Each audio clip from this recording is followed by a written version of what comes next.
A semana começou com uma notícia nada boa para a família Bolsonaro. O Ministério Público do Rio de Janeiro recorreu ao STF para que o Flávio Bolsonaro volte a ser investigado no caso das rachadinhas. Não sei se vocês se recordam, mas no escândalo da venda das joias que o Bolsonaro roubou e vendeu fora do Brasil, as investigações constataram que houve uma interferência do Bolsonaro na Receita Federal. E foi constatado também, graças a essa investigação, que o Bolsonaro interviu na Receita Federal para proteger o Flávio Bolsonaro.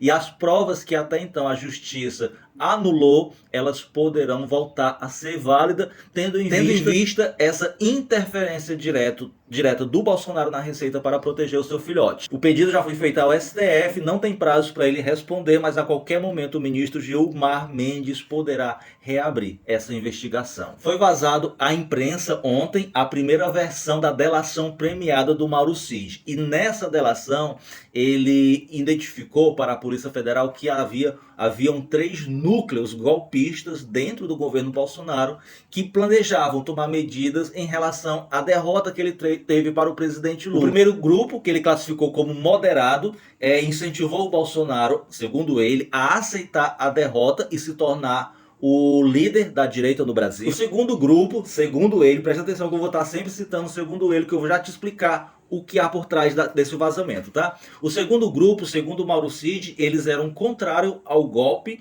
porém também estavam insatisfeitos com a derrota, mas temiam que um golpe pudesse trazer mais anos de ditadura no Brasil, segundo o Mauro Cid. Presta atenção nisso. E o terceiro grupo era o grupo radical pró-golpe, que queria de fato dar um golpe de Estado no Brasil. E aí o Mauro Cid destaca nesse grupo pró-golpe de radical a Michelle e o Eduardo Bolsonaro. Duas coisas que você precisa saber sobre o vazamento dessa delação. A primeira coisa é que essa primeira delação do Mauro Cid houve uma quantidade muito grande de mentiras, porque nessa delação premiada que ele fez, ele não contou toda a verdade para a justiça, é tanto que depois que foi descoberto a trama para tirar a vida do Lula, do Alckmin e do Alexandre de Moraes, o Mauro Cid voltou a ser preso por ter omitido fatos da delação. E o segundo motivo é exatamente isso: proteger toda a cúpula militar, fazer dos militares uns santinhos que estavam lá em defesa da democracia, o que não passa de uma tremenda mentira. E a prova é tão grande que é uma mentira, que o namoradinho do Bolsonaro mentiu, é porque ele simplesmente incriminou a Michelle Bolsonaro e o Eduardo Bolsonaro como os radicais pró-golpe. O Eduardo Bolsonaro até que vai, porque ele já disse uma vez que bastaria um cabo e um soldado para fechar o STF, mas a Michelle, você nunca viu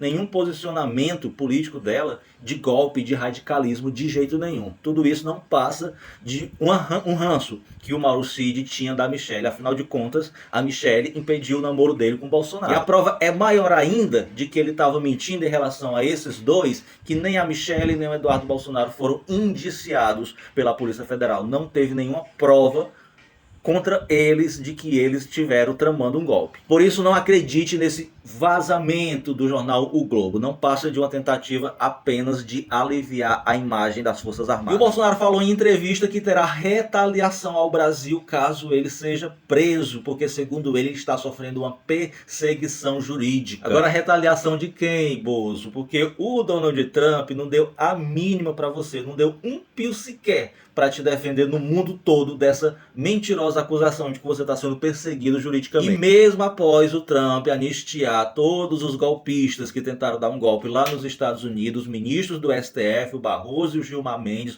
falaram semana passada em Davos, na Suíça, que não tem clima para anistia, que não haverá anistia. O desespero do Bolsonaro está tão grande que ele disse que até apoiaria a candidatura da Michelle Bolsonaro à presidência da República desde que ele seja ministro da Casa Civil. Como é que tu vai ser ministro da Casa Civil se tu vai estar atrás das grades, hein? Com medo de perder seu capital político, atacou o menino, como é o nome dele? O Gustavo Lima, o cara é tão insignificante que nem o nome eu lembro. Disse que ele não tem experiência para ser presidente da República, que ele bebe demais. O Gustavo Lima não gostou nem um pouco, porque o Gustavo Lima sempre foi apoiador fiel do Bolsonaro. Eu adoro ver esse povo se degladiando. E a briga continua. O Bolsonaro, referindo-se ao Pablo Marçal, disse que ele é carta fora do baralho para concorrer à presidência em 2026, devido ele possivelmente se tornar inelegível devido aos crimes políticos eleitorais que ele cometeu na última eleição prefeito de São Paulo. E o Pablo Marçal respondeu dizendo que quem tá fora do jogo é ele e que ele só quer apoiar seus parentes a se tornarem